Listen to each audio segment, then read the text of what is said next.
네, 김준호라는 가수가 부른 가족 사진이라는 가요인데요. 사람의 인생을 살아가면서 많은 후회를 합니다. 그러나 가장 많은 후회를 하는 것이 가족과 관련된 후회가 아닌가 하는 생각이 듭니다. 그런 많은 후회를 하고 있음에도 불구하고 또 여전히 또 반복해서 그 후회를 계속하고 있습니다. 그 이유는 우리가 가정에서 어떻게 해야 되는지를 잘 모르기 때문에 그래요. 저는 결혼 과정에서 컸습니다.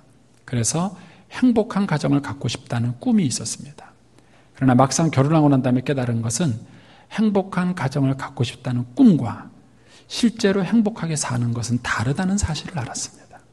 왜냐하면 가정이 무엇인지 또 가정생활은 어떤 것인지에 대해서 우리가 그 기초가 분명하지 않기 때문에 그런 것이죠.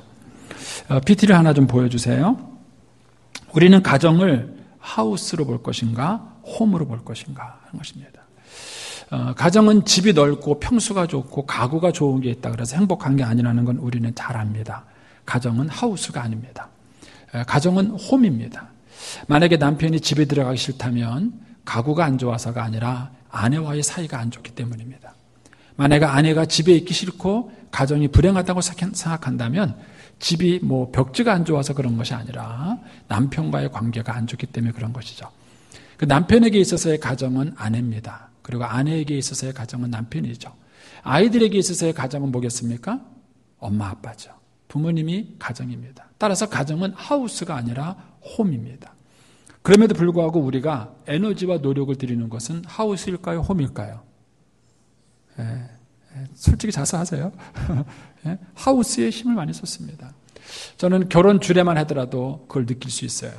결혼 주례를 하면서 아이들을 교육을 시켜보면은요, 부모님들이 자녀들을 결혼시키면서 준비시킬 때 하우스를 준비시켜줄까요? 홈을 준비시켜줄까요? 다 하우스 준비시켜줘요. 집 마련해주고 가구 사주고 그러면서 하우스만 열심히 준비해주지 어느 부모도 그 자녀를 데려다 놓고 가정이란 무엇인지 인생이란 무엇인지 그런 것에 대해서 얘기해주고 있지 않습니다. 그러니까는 우리는 세월이 지나면 가족에 대한 후회를 할 수밖에 없어요. 우리의 인생에서 마음은 그렇지 않은데 실제적으로 우리의 시간과 에너지를 가정에 쏟고 있지 않는 것입니다. 그러니까 세월이 지나고 나면 이 부분에 대해서 반드시 우리는 후회를 남기게 되는 것이죠. 그 다음 사진을 좀 하나 보여주십시오. 아니요, 죄송합니다. 사진이 아니라, 그래서 하나님께서는 가정을 설계하실 때 어떤 그 기초를 만드셨습니다. 그러니까 하나님이 그 가정을 만드신 분은 이세요. 여러분, 가정은 문화의 산물이 아닙니다. 역사의 산물이 아니라 하나님께서 인간을 창조할 때부터 하나님께서 의도하고 계획하신 하나님의 아이디어예요. 그래서 가정은 하나님의 아이디어로 움직일 때 건강하게 세워집니다.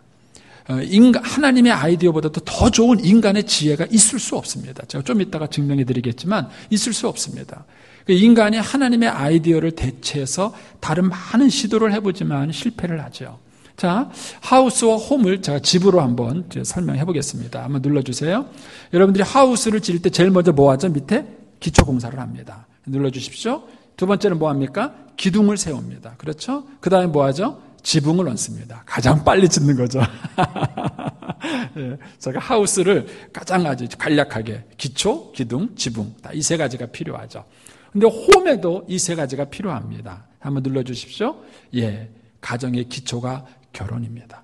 결혼함으로써 가정이 만들어지는 거예요. 부부가 만나서 결혼해서 아이를 낳고 이러면서 부모 자녀가 형성이 되고 가정이 형성되는 것이죠. 그래서 가정이 건강하게 세워지려면은 결혼이 건강해야 합니다. 근데 많은 분들이 결혼식과 결혼을 혼돈해요. 결혼식을 하면 결혼한 줄 알아요. 여러분, 결혼식은 결혼을 하겠다는 식이지 결혼이 아니에요. 근데 많은 분들은 결혼식만 해놓고는 결혼했다고 생각합니다. 그래서 기초가 무너지는 가정이 의외로 많습니다. 결혼의 기초가 무너졌기 때문에 가정이 무너지는 경우가 참 많습니다. 오늘은 이 주제는 강의하지 않습니다. 이거는 다음에 기회가 있으면 하고요. 그 다음에 눌러주십시오. 그 다음에 두 개의 세워지는 기둥이 뭐냐면 남편과 아내입니다. 여러분, 남편과 아내가 건강해야 자식도 키우고 부모도 모시는 거예요. 그런데 여러분들의 가정에서 돈과 시간을 제일 적게 쓰는 게 누굴까요? 솔직히 말하세요. 누구예요? 남편과 아내예요.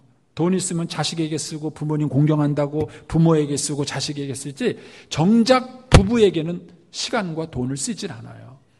그러나 실제로 가정을 세우고 있는 두 기둥은 뭐냐 하면 남편과 아내입니다.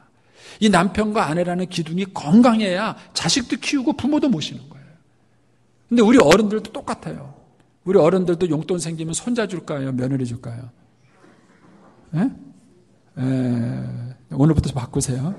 예. 여러분, 가정이 건강하게 세워지려면 기둥이 튼튼해야 돼요. 근데 우리는 그동안 이 기둥에 투자하지 않았어요. 그래서 이 기둥이 약해서 무너지는 가정들이 참 많습니다. 한번 더 눌러주십시오. 마지막으로 가정을 지키는 것은 하나님의 은혜입니다. 인간이 아무리 노력해도 수고하고 열심을 내도 하나님의 은혜가 뒷받침되지면 안 되죠. 그래서 반드시 그 가정에는 하나님의 은혜의 돌보심에 대한 경건 생활이 반드시 있어야 합니다. 이것이 중요한 요소예요. 그리고 눌러주십시오. 그리고 이 안에 자녀들이 건강하게 커가는 것입니다. 그래서 하나님께서는 이 가정에 대한 전체적인 그림을 가지시고 성경 곳곳에서 우리에게 그것에 대한 안내를 해 주신 것입니다. 자, 그 다음 한번 눌러주십시오. 네, 저 사진 다 아시죠? 예, 삼풍백화점이 무너질 때였습니다. 삼풍백화점이 왜 무너졌습니까? 불법으로 구조 변경을 해서 그래요. 저 당시만 하더라도 불법 구조 변경을 심각하게 생각하지 않았어요. 그러니까 매장 늘린다고 요 기둥 걸고, 매장 늘린다고 저 담벼락 걸고, 그러면서 조금씩 뭐 리모델링 한다고 이렇게 구조 변경을 한 것이 쌓인 거예요. 몇 년 동안 쭉 쌓이다가 어느 날 갑자기 꽝 하고 무너진 것입니다. 그래서 수많은 사람들이 죽었죠. 가정도 마찬가지입니다. 가정도 하나님의 설계도대로 가정을 해나가야지 불법으로 가정 구조 변경을 하면요 어느 날 무너집니다. 그것이 지금 우리 한국 사회에 나타나고 있습니다. 여러분, 우리 한국 사회에 이혼하는 부부의 이혼율을 따져보면은 이제 황혼 이혼율이 5대5로 가는 거 아세요? 황혼 이혼율이 계속 늘어나고 있어요. 계속 늘어나면서 황혼 이혼이 이제 5대5로 가고 있습니다. 그 얘기는 뭐냐면 어느 날 하루에 그렇게 된 게 아니에요. 오랫동안 이 하나님의 방법대로 가정을 세우지 않은 것이 구조 변경을 한 것이 이게 쌓여간 거예요. 쭉쭉 쌓여가다가 20년, 30년, 40년 지나니까 피로도가 쌓이면서 어느 날 쿵 하고 주저앉는 것이죠. 어느 날 쿵 하고 주저앉는. 따라서 저와 여러분이 하나님의 설계도, 하나님의 가정 설계도를 알고 그 설계도에 따라 가정을 세워간다는 것이 얼마나 중요한 일인지 모릅니다. 오늘은 이제 그걸 제가 다 하지 못합니다. 그러나 그 중에 가장 핵심 뭐냐면은 부부가 하나가 되는 것. 이 부분의 원리를 제가 한 가지만 가르쳐 드리려고 그래요. 자, 창세기 1장 26절을 좀 보여주십시오. 하나님이 이르시되 우리의 형상을 따라 우리의 모양대로 우리가 사람을 만들고. 여러분, 하나님은 우리라는 존재로 존재하십니다. 성부 하나님, 성자 하나님, 성령 하나님, 삼위일체 하나님이세요. 그래서 이 삼위일체 하나님이 우리라는 형태로 존재하시면서 삼위 하나님이 서로를 사랑하고 존경하고 채워주는 가정 가운데 하나님이 존재하셔요. 그래서 이 하나님이 우리 인간을 만드실 때 27절 하나님이 자기 형상 곧 하나님의 형상대로 사람을 창조하시되 남자와 여자를 창조하시고 그랬습니다. 이때 하나님의 형상이 뭐냐? 바로 우리 형상입니다. 하나님의 우리의 형상을 따라 우리를 만든 거예요. 그래서 인간은 홀로는 살아갈 수 없는 존재입니다.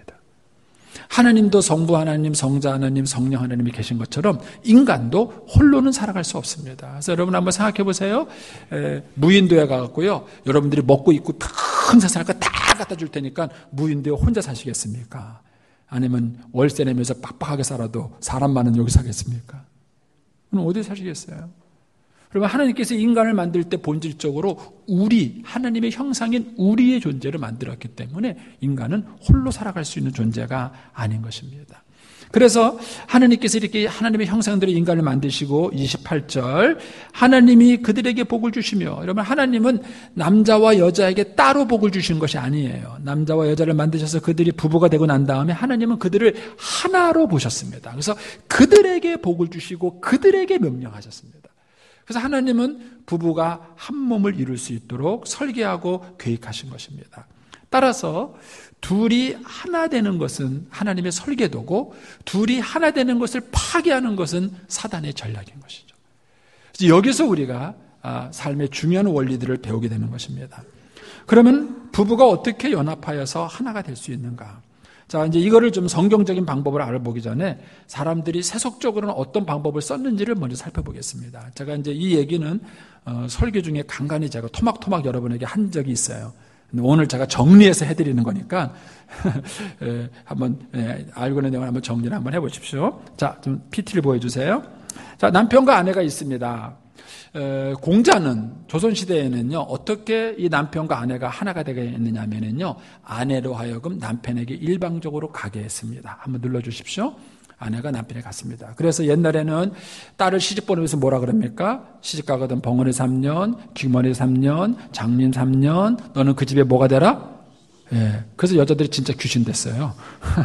예. 이제 그 집에 귀신 되는 겁니다. 그러니까는요, 모든 걸 남자한테 다 맞춘 거예요. 남편한테 맞춘 거예요. 그러니까는 조선시대 때 이혼이 있다, 없다?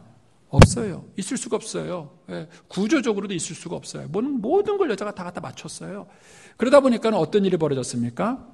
예, 어떤 일이 벌어졌습니까? 여러분, 여성도 사람이에요. 인격이 있는 존재입니다. 근데 자기의 모든 생각과 감정을 다 무시하고 일방적으로 남편에게 다 맞추다 보니까는요, 마음에 뭐가 생겼어요?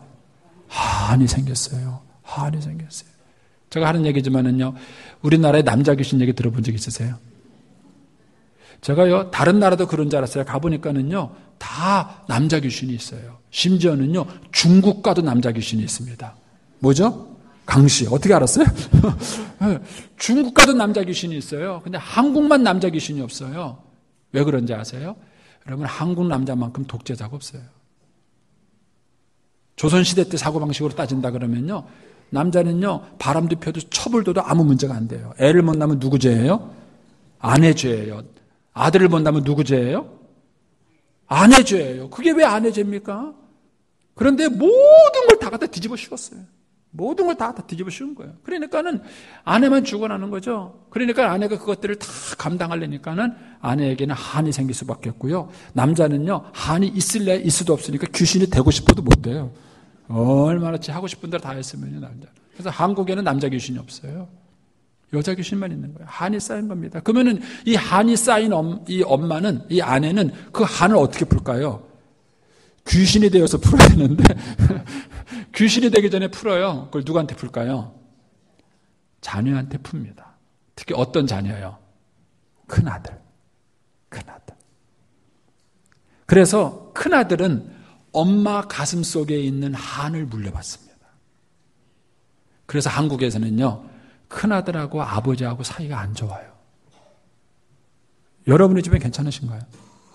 물론 다 그런 건 아니에요. 예외도 있습니다. 그러나 통계적으로 보면은 10가정 가운데 8, 9가정은요, 아버지와 아들 사이가 안 좋아요.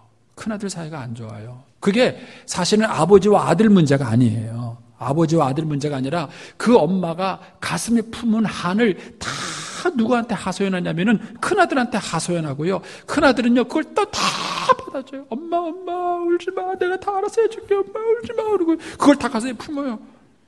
그래서 큰아들하고 장가가면 어떤 일이 벌어지죠? 결혼 첫날 밤 큰아들이 부인한테 말해요. 우리 엄마한테 잘해. 우리 엄마한테 잘해. 우리 엄마한테 잘하는 게 나한테 잘하는 거야. 이렇게 얘기를 해요. 그러니까 그 여자가 또 뭐가 생길까요? 또 한이 생겨요. 또 한이.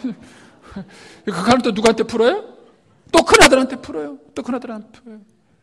이것이 우리 한국 사회가 대물림되는 가정의 상처예요. 시어머니하고 며느리 문제가 아닙니다. 시어머니하고 며느리 문제가 사실은 부부 문제예요. 이게 풀리지가 않는 것입니다. 그러니까는 공자가 계획한 이 가정 설계도는요, 완전히 가짜예요. 사실은 마귀가 계획한 거죠. 마귀가 하나님의 진리를 왜곡시켜서 바꿔놓은 것입니다.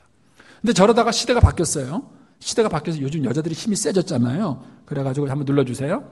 이번에는요, 남편들이 아내한테 100% 맞추는 게 요즘 현대사회예요. 아유, 요즘은요, 어떤 시대인지 아세요? 제가요, 요즘 그런 이제 유머가 있잖아요. 예, 이사 갈 때요, 남편은 이삿짐과 함께 버리고 간대요. 요즘은 그래요. 그래가지고요, 이 남편이 버림 안 당하려고요, 아내가 가장 아끼는 냉장고 속에 딱 들어가 있는데요. 근데 아내가 그걸 알고요, 냉장고도 바꿔버린대요. 갖다 버리고, 바꿔버린대요. 그래가지고 요즘은 어떻게 하냐면요, 아내가 가장 아끼는 펫, 알죠? 애완용 동물. 그 펫을 안고요, 운전석 옆좌석에 조용히 앉아있어요. 이게 딸려간대요. 이게 얼마나 비참합니까? 경로당 유머 아시죠? 경로당 유머. 저 언장감 해드렸는데, 경로당 갔다니까는요, 60대 할아버지가 눈이 밤탱이가 돼 있어요. 그래서 자네 눈이 왜 그런가 그랬다니까는요, 아침에 일어나서 아내한테 밥 달라 그러다 맞았대요. 눈이 밤탱이가 됐대요. 그 옆에 보니까 70대 할아버지 눈이 또 밤탱이가 돼 있어요. 자네는 왜 눈이 밤탱이인가 그랬더니까는요, 아침에 아내 나가는데 어디가 하고 물어봤다가 눈이 밤탱이 됐대요. 그 옆에 또 80대 할아버지 눈이 밤탱이 돼 있어요. 그래서 형님은 왜 눈이 왜 그렇습니까 그랬더니까는요, 아침에 눈 떴다고 맞았대요. 정말 이거는 비참한 거예요. 남자들이 대체 뭡니까 이거? 뭐 진짜 쓸모도 없고요. 사실 뭐 이게 웃을 일이 아니라 남자들이 심각해요.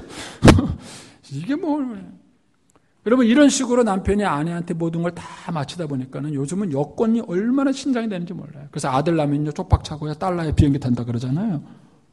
요즘은요 얼마나 어려운 시대가 되어버렸습니까? 그러니까 우리 사회가 갖고 있는 문제가 뭐냐 하면 권위의 상실이에요. 여러분 가정에서 아버지가 사라지면서부터 뭐가 되느냐면요 권위자가 없어졌어요. 권위의 상실이에요. 제가 어떤 분한테 들었는데요, 그분이 길에 가다 보니까 중학생쯤 돼 보이는 여학생이요 몇 명이 모여서 담배를 피우고 있대요. 담배를 다. 그래서 혼냈대요. 어디 맞박에 피도 안 반 것들이 뭐하는 거야 하고 뭐 혼을 냈대요. 저희 때는요 지나가는 할아버지가 그래도 뭐예요 도망갔어요. 막 도망가면서 욕을 하나 안 했더라도 일단 도망갔어요. 막 도망가서 저 뒤에 가서 피우고 말이야. 그렇다고 제가 폈다는 건 아니고 그런 거예요. 그런데 그분이 저한테 얘기하는데 그분이 50대예요. 50대인데 저한테 뭐라 그러냐면요. 그렇게 혼을 냈다니까 아이가요. 담배를 딱 불고 다리 하나 딱 흔들면서 네가 담배값 줬어? 이러더래요. 애들이 네가 담배값 줬어? 이러더래요. 그러더니 거기 있는 여학생 몇 명이 쭉 덤벼들어요. 그래서 매맞을까봐 도망갔대요. 요즘요 시대가 이게 무슨 시대가 이랬습니까? 그러니까는요 요즘은 지나가는 애들 담배 펴도요 아무 말 안 해요. 걔네 말았다가 맞으면 어떡해? 그러니까 내버려 두는 거예요. 그러면 그 애들 누가 교육시킵니까? 옛날에는 남의 자식이라도 잘못했으면 잘못했다고 얘기했어요. 그러니까 뭐가 교육이 된 거예요. 근데 잘못된 거 뻔히 보면서도 이제는 아무 말 안 해요. 심지어는 학교도 아무 말 안 해요. 왜냐면 걔네 잘못했다고 하면 막 인터넷에 올라오고 막 교육청에 전화하고 막 그러니까 선생님들도 머리 아프니까 그냥 내버려 두는 거예요. 내 자식인가 네 자식이죠 그러고. 권위가 실종된 거예요. 요즘 이것이 현대사회가 안고 있는 문제입니다. 그러니까 이제 3번 안이 나왔어요. 3번 안이 뭡니까? 눌러주세요. 평등하게 반반. 너도 반 나도 반 반반하자 이렇게 해서 이제 얘기 나온 거예요. 근데 이게 말은 맞는 것 같은데 현실적으로 안 맞아요. 자, 보세요. 그래서 옛날에 그 개콘 시리즈에서요. 무엇이든지 물어보면 알려주는 프로그램이 있었는데, 하여튼 그 프로그램이 있었어요. 근데 거기에서 이제 그런 질문이 나왔어요. 애가 태어나면은 아빠가 키워야 될까요? 엄마가 키워야 될까요? 요즘은 다 맞벌이하고 바쁘잖아요. 막. 그러니까 이제 그 질문이 나왔어요. 누가 키워야 되게요? 애가 태어나면요. 10개월 동안 아빠가 키워야 된대요. 왜 그러냐면 엄마가 먼저 뱃속에서 10개월 키웠으니까. 이게 공평화되는 거예요. 그래서 엄마가 먼저 10개월 컸으니까 이제 그다음에 태어나면 10개월 이제 아빠가 키워야 된대요. 그럼 10개월 지난 다음에 누가 키워요? 그때 애가 아빠 그러면 아빠가 키워야 되고 엄마 그러면 엄마가 키워야 된다. 왜냐면 딱 10개월 되면 그때 애가 말하잖아요. 야, 이게 참 웃을 일이 아니에요, 이게요. 이게 그렇게 돼버린 거예요, 막. 그러니까 애들 이름을 짓는 게 얼마나 남녀가 평등합니까? 제가 고 씨예요. 우리 아내는 이 씨예요. 우리 큰딸 이름이 미정이에요. 어떻게 이름 짓습니까? 고이미정 이렇게 주세요. 평등하다는 거예요, 그게요. 그럼 이제 그 다음에는 박김철이하고 결혼했어요. 그럼 어떻게 이름을 줘야 돼요? 고이 박김순이 이렇게 줘야 돼요? 이게 사람들이요 굉장히 단순한 생각을 가지고 살아가는 거예요. 하나님의 설계도를 무시한 채 인간의 아이디어를 가지고요 역사적으로 수많은 걸 내었어요. 부계중심 사회, 모계중심 사회, 가부장적 사회, 역사적으로 많은 실험들이 있었지만 그 실험들은요 다 실패해요. 왜냐하면 가짜기 때문에 그래요. 그럼 하나님의 설계도는 뭘까요? 그 다음 눌러주십시오. 하나님의 설계도는 그 가정에 하나님이 개입하시는 거예요. 여러분, 가정은 부부 사이가 절대로 해결 못합니다. 창조주이신 하나님이 나타나셔서 공급하실 때만이 가정의 문제가 해결될 수 있어요. 그래서 하나님이 그 가정에 나타나셔서 한번 눌러주십시오. 남편도 하나님을 향하고 아내도 하나님을 향합니다. 그리고 남편이 하나님의 명령을 따라 아내를 사랑하고 아내도 하나님의 명령을 따라 남편에게 순종하는 거예요. 그때 어떤 일이 벌어집니까? 눌러주십시오. 저 둘 사이가 가까워지는 거예요. 서로에게 다가가는 것이 아니라 사실은 하나님께 다가가는 거예요. 하나님께 다가가는데 결과론적으로 뭐예요? 둘이 가까워지는 거예요. 이것이 하나님의 가정 원리예요. 그래서 주님께서 결혼 제약을 할 때 어떤 것도 제약하지 않아요. 나이 차이, 학력 차이, 가문 차이 어떤 것도 제한하지 않으셨어요. 단 믿지 않는 자와 멍에를 같이 하지 말라. 이건 조건 다르신 거예요. 여러분 믿지 않는 자와 결혼한다는 것이 얼마나 위험한 일인지 여러분 아세요? 근데 사람들이 이걸 너무 단순하게 생각하는 거예요. 하나님의 가정 설계도를 모르시는 것이죠. 자, 그러면 남편과 아내가 저렇게 하나님 중심으로 하나가 됐는데 구체적으로 그럼 어떻게 하느냐? 그걸 이제 제가 오늘 말씀을 나누려고 하는 것입니다. 자, 오늘 본문 말씀 이제 2장 18절로 와보겠습니다. 오늘 본문 말씀 2장 18절에 보면 어떻게 하나님께서는 남편과 아내가 이렇게 주 안에서 하나가 될 수 있는지 거의 몇 가지 원리를 만들어 놓으셨습니다. 자, 2장 18절 같이 한번 봉독해 보겠습니다. 여호와 하나님이 이르시되 사람이 혼자 사는 것이 좋지 아니하니 내가 그를 위하여 돕는 배필을 지으리라 하시니라. 여러분 성경에 보면 창세기 1장과 2장에 두 개의 창조 기사가 나옵니다. 창세기 1장에도 창조 기사가 나오고 창세기 2장에도 창조 기사가 나와요. 근데 두 개의 창조가 있었던 게 아닙니다. 창세기 1장의 창조 기사는 하나님의 창조 사건을 그림으로, 숲으로 보여준 겁니다. 숲으로 크게 보여준 거예요. 창세기 2장의 창조 기사는 나무로 보여준 겁니다. 그 중에서도 하나님이 인간을 어떻게 만들었는지를 세미하게 보여준 것이 창세기 2장의 창조 사건이에요. 그래서 이 두 가지를 적절하게 잘 믹서해서 보셔야 하나님의 창조의 의도를 알 수 있습니다. 그러니까 하나님이 천지를 창조하시면서 이 얘기를 해주신 것은요, 우리로 하여금 하나님의 창조의 의도를 이해하라고 얘기를 해주신 거예요. 이거를 어려운 말로 계시다 이렇게 말합니다. 하나님이 이걸 우리에게 계시해 줌으로써 하나님께서 인간을 창조하시면서 가정을 창조하신 하나님의 섭리적 의도가 무엇인가를 우리에게 보여주신 것입니다. 자, 다시 한번 2장 18절에 보시면 하나님께서 인간을 만드셨는데 그때 아담이 뭐예요? 돕는 배필이 없었다는 거예요. 이걸 다르게 표현한 무슨 얘기냐면은 하나님이 아담을 지을 때 돕는 배필이 필요한 존재로 지었다는 겁니다. 다시 한 번 말씀드립니다.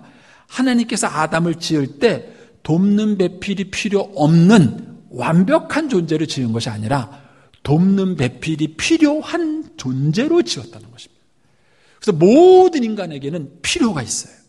필요가 있습니다. 자기 것을 뭔가 채워줘야 되는 필요가 있어요. 근데 재밌게도 그거는 자기가 자기를 못 채운다는 겁니다.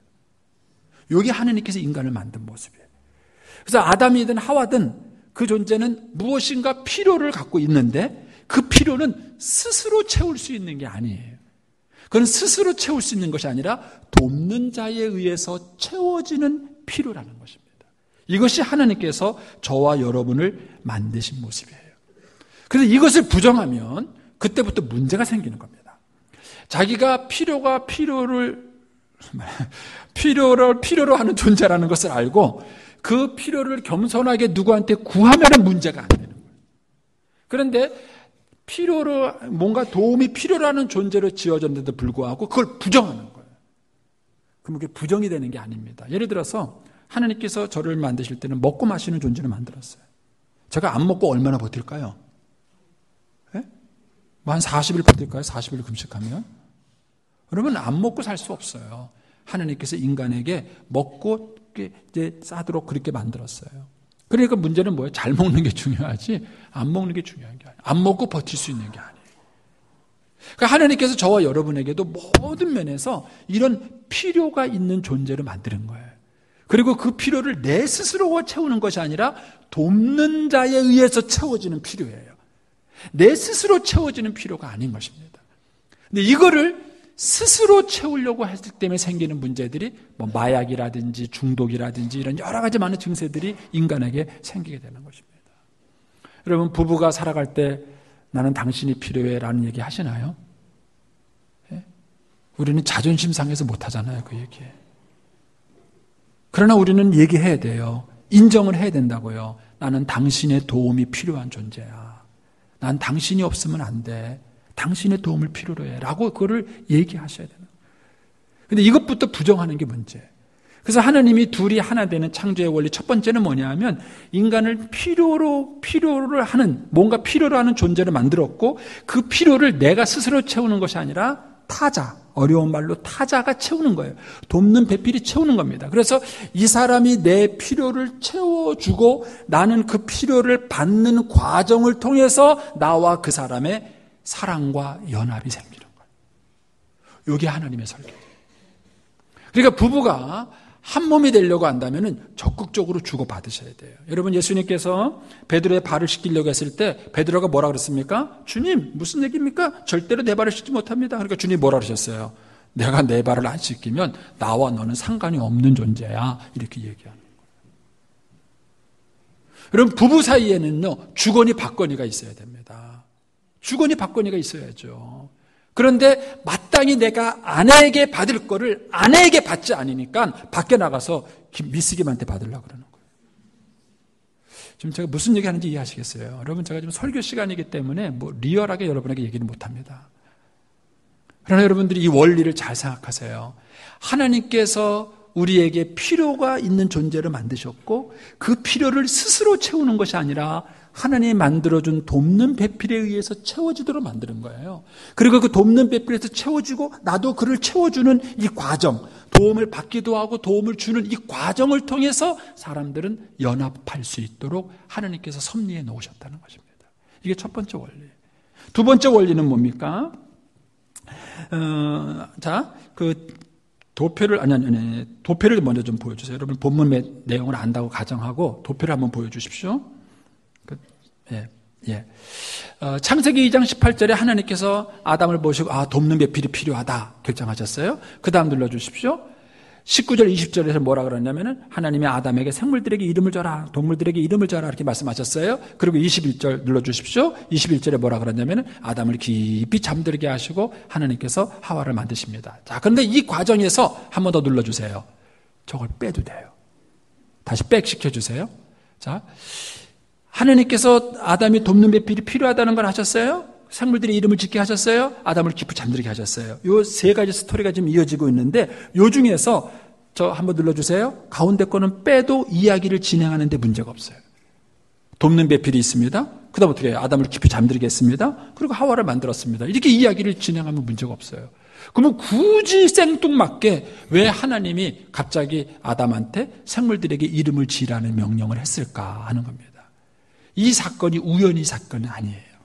계시적 사건이고 하나님께서 우리에게 뭘 보여주시기 위한 의도적 사건이에요. 그러면 하나님은 아담이 동물을 짓는 걸 통해서 어떤 걸 얻고자 하셨느냐면요, 그게 20절 끝부분에 있습니다. 자, 20절 끝부분에 뭐라고 되어 있습니까? 아담이 돕는 배필이 없으므로 이렇게 된 거예요. 그러니까 무슨 얘기냐면 하나님이 아담을 지을 때 도움이 필요한 존재로 지었고 타자에 의해서 도움을 받는 존재로 만들었는데 그거를 아담이 모른다는 거예요. 이게 문제예요. 아담이 모른다는 거예요. 그래서 그걸 하나님이 아담이 인식하게 하는 과정이 필요했다는 것입니다. 자, 예를 든다면 이런 거예요. 제가 이제 결혼 주례를 여러 해보다 보니까는요, 어떤 부부는요, 생각지도 않게 허니문 베이비를 가져요.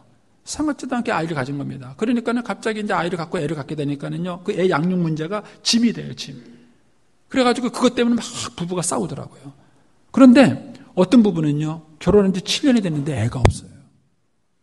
그러니까 부부가 얼마나 힘들어하는지 몰라요. 그리고 그것 때문에 기도해요. 막 여기저기 기도 부탁도 하고, 그렇게 기도합니다. 그러다가 7년 만에 어렵게 아기를 가졌어요. 자, 이 두 사람이 똑같은 아기인데 어떻게 다른지 아세요? 특별히 여성분들은 아기를 임신하는 과정을 거치니까는 본능적으로 아기를 사랑하지만 남자들은 철이 없어가지고 잘 모르잖아요. 첫애를 낳으면은. 잘 몰라요. 그러니까는요, 이게 허리는 배가 덕그덩 생기고 나면은요, 남자가 그 아이가 얼마나 이쁘고 귀한 줄 몰라요. 쨍쨍하게 듣기 싫다고 맨날 늦게 들어오고 친구 만나고 들어오고 이래요. 그런데 7년 동안 아기를 기다리다가 아기를 가지면은요, 그 아빠도 그 아기가 얼마나 귀한지 막 퇴근만 하면 칼퇴근하고 오는 거예요. 막 아기 보고 싶어서 막 칼퇴근하고 와서 막 그 아기를 어떻게든지 막 해주려고 애를 써요. 여러분, 이게 필요를 아는 것과 모르는 것의 차이예요. 우리가 하나님께 무엇인가를 선물 받았을 때 그 필요를 모르고 받으면은요, 받아놓고도 그게 복인 줄 모르는 거예요. 은혜인 줄 모르는 겁니다. 제가 어떤 책에서 봤는데 이제 어린아이가 그 사람이 아들을 낳는데 아들이 너무 이뻤대요. 그래서 아들이 막 걷고 움직이기 시작할 때마다 바로 자전거 사줬대, 자전거를. 그러니까는 아이가 처음에 1시간 갖고 놀더래요. 자전거 줬다가 막 그러더니만은 1시간은 내던져 놓대요. 그리고는 한 번도 안 쳐다보더래요. 저 구석에 처박혀가지고 먼지가 쌓이는데도 쳐다도 보지도 않고 그들도 안 보더래요. 아빠가 섭섭하더래요. 근데 이 녀석이 좀 더 커가지고 막 이제 뛰어다니면 할 때 그 이웃집 친구애가 자전거를 하는데 산악용 자전거 비슷한 거 하나 산 거예요. 막 그걸 갖고 싶다고 막 때를 쓰더래요. 안 돼. 저것도 안 타는데 그걸 왜 다 안 돼? 아빠 그랬대요. 2년 동안 때를 썼대요. 2년. 2년 동안 때를 써가지고 자전거 사니까 어떻게 됐을까요? 그놈의 자전거를 막 애지중지에 닦고 아끼고 막 그냥 아빠한테 고맙다는 말을 연실하고 막 그런다는 거예요. 이게 그 차이예요. 그래서 저와 여러분의 가정이 행복하는 비결, 저와 여러분의 가정이 하나 되는 그 비결 중에 하나는 뭐냐면 필요를 느끼는 거예요. 근데 이게 참 철이 없어요. 이게 문제인 거예요. 저와 여러분이 이 필요를 느끼는 거예요. 그래서 하나님이 남편과 아내가 서로의 배우자를 바라볼 때 하나님이 나의 필요를 채우기 위해서 나에게 보내주신 선물이라는 관점을 가질 수 있어야 돼요. 이럴 때 남편과 아내가 다르게 보이는 거예요. 그러니까 하나님은 내 필요를 잊고 내 필요를 채워주시기 위해서 이 사람을 나에게 선물로 주신 거예요. 그때 그 사람의 필요를 보게 되는 겁니다. 우리가 결혼과 데이트 학교를 지도할 때요, 아이들이 언제 결혼하면 좋겠나? 몇 살이면 좋겠어요? 20대 초반? 20대 후반? 30대 초반? 언제가 좋겠어요? 여러분, 성경적인 답변은 뭐냐면요, 필요를 느낄 때예요. 돕는 배 필요 없구나. 돕는 배 필요 없구나라고 느낄 때가 20대 초반이면 20대 초반에 하시면 돼요. 30대가 돼도 그 필요를 못 느끼면요, 기다리셔야 돼요. 그래서 그 필요를 느끼면서 결혼을 하는 것이죠. 그래서 하나님께서 이 필요를 가지고 둘을 만날 수 있도록 섭리하신 것입니다. 자, 그런 다음에 21절로 가보겠습니다. 21절. 오늘 본문 21절에 가면은 여호와 하나님이 아담을 깊이 잠들게 하시니 잠들며 그가 그 갈빗대 하나를 취하고 살로 대신 채우시고 여호와 하나님이 아담에게 취하신 그 갈빗대로 여자를 만드시고 그를 아담에게로 이끌어 오시니 그랬습니다. 여러분, 여기서 아담이 지금 필요로 해요. 돕는 배필이 필요합니다. 그런데 그것을 위해서 아담이 뭐 했습니까? 뭐 했습니까? 잠잔 것밖에 없어요. 아담은 그냥 자고 일어난 것밖에 없어요. 그러면 다 누가 하셨어요? 하나님이 하셨어요. 하나님이 아담을 채우고 갈빗대를 뽑아서 살로 대신 채우고, 아담은 갈빗대 빠진 줄도 몰랐고요, 아마.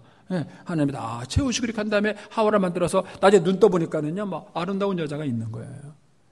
여러분, 여기서 우리가 세 번째 중요한 원리를 배울 수 있는데, 우리의 필요를 하나님이 채우신다는 거예요. 여러분, 잘 들으세요. 하나님이 나의 돕는 배필로 하와를 만들었어요.